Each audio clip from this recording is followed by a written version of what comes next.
Hello, welcome to Simple Answers. I'm your host Jason. In this video, I'll be showing you how to make your phone flash when you get a text on Android.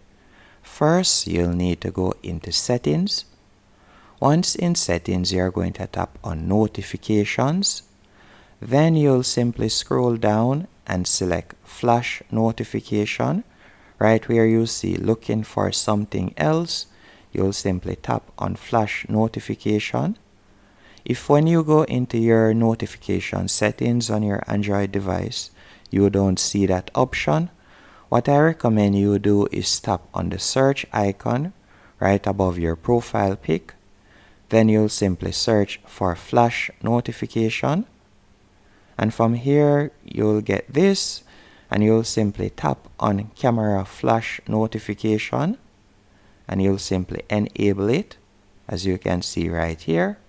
So now whenever you get a text message, your flash notification will come on, your phone will flash. Again, to do it, you'll simply go into Settings, tap on Notification, select Flash Notification, then enable it. Hope you found this video helpful and informative. If you did, be sure to hit the like button and subscribe. And thank you for watching.